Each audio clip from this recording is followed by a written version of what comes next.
buenos días para todos y todas. Saludar el espacio primero que todo. Para nosotros es importante que estos temas se lleven al debate. Primero les voy a contar un poco desde dónde hablo y luego 3-4 acotes sobre el proyecto normativo y su contexto. Hablo primero como uno de esos que dicen las madres, muchachitos que se criaron en los 80, los que nacimos, tuvimos nuestra infancia en los 80 y nuestra juventud en los 90, sí que nos tocó primero padecer sin entender mucho en los 80 cuando éramos niños, porque teníamos que salir para otro barrio X día porque iban a volar el CAI o porque iba a pasar X o Y cosa. Eso lo vivimos y eso marcó una impronta en toda una generación. Y en los 90 como jóvenes, el tema de la estigmatización, la persecución, sobre todo aquellos que se movían en ciertos círculos, nos movíamos en ciertos círculos culturales de ese momento histórico. Entonces, primero hablo como ciudadano que se cría y se forma en ese momento histórico. Segundo, como maestro, hace ya casi 20 años, en Aranjuez precisamente, en la construcción de Ocaro, donde cuando llegué nuevecito, recién desempacado a la universidad, encontramos un altar de una virgen. Y yo, no, el Estado es laico, quitemos eso. No, no se puede. Eso lo colocaron los priscos.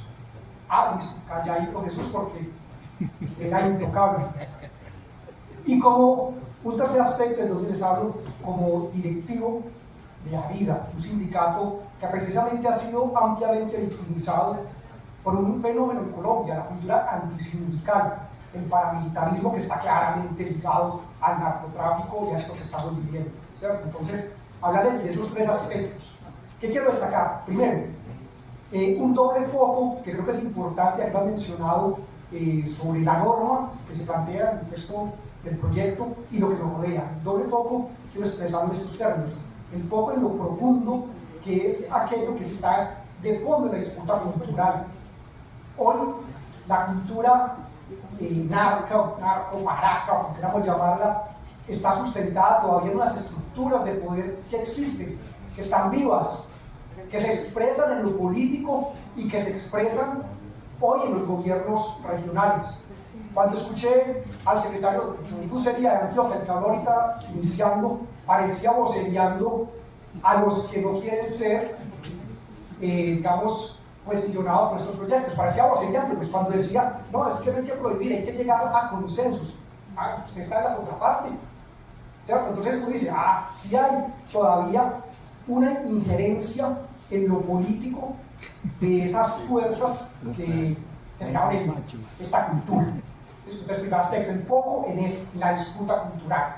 Segundo aspecto o segundo foco es en lo que podemos ver en lo superficial. No por decir superficial menos importante, pero es lo que se expresa en lo cotidiano. Ahí están las economías populares y demás que ya lo expresaron. De allí quiero señalar dos asuntos que en el rol de maestro nos ha tocado vivir a muchos.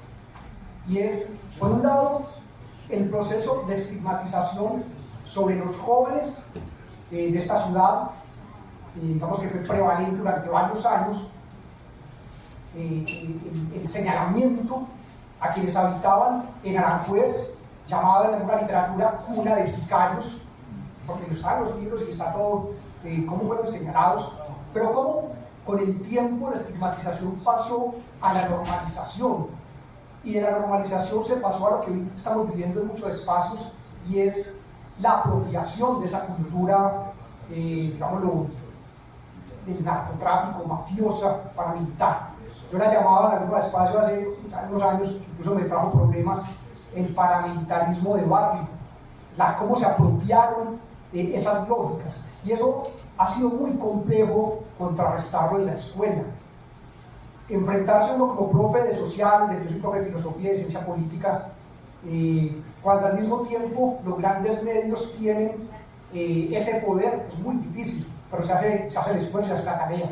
En ese sentido, quiero señalar sobre el texto normativo 2-3 cositas. Primero, no considero que sea la prohibición la vía más expedita. Prohibir toca, además de lo que aquí ya mencionado de las economías populares y demás, toca derechos fundamentales, como la libertad de expresión. Y la línea es muy delgada entre prohibir esto y que luego en 4, 5, 6 o 10 años me prohíban colocarme la camiseta que diga Álvaro Uribe paramilitar. que me lo prohíban, ¿cierto? Me abre la posibilidad de que la prohibición vaya a limitar mis otros derechos, o la expresión desde este lado, ¿cierto? Entonces me preocupa esa parte.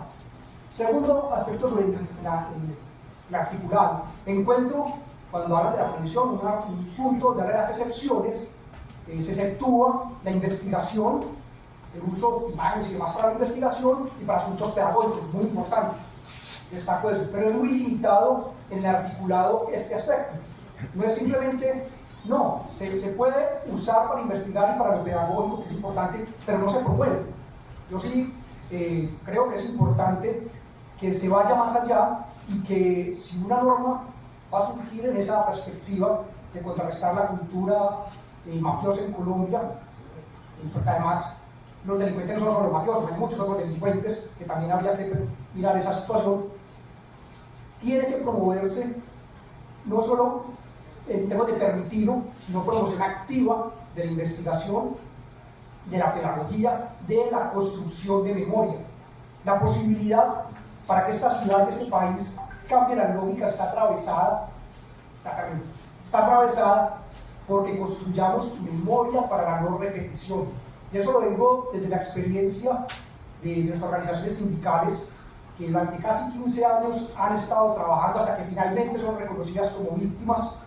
Hay ya más de 400 muertos, precisamente por la estructura paramilitar aliada con el Estado colombiano en ciertos momentos históricos y el narcotráfico.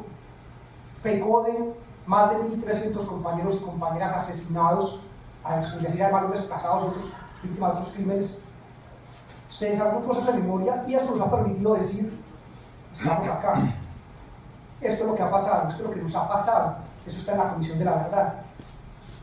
En este caso es fundamental también promover la construcción de memoria desde lo educativo, desde lo pedagógico, pero también de instancias que posibiliten la financiación de esa construcción, que posibiliten escenarios académicos y demás. Quería dejarles como esos apuntes, muchas gracias.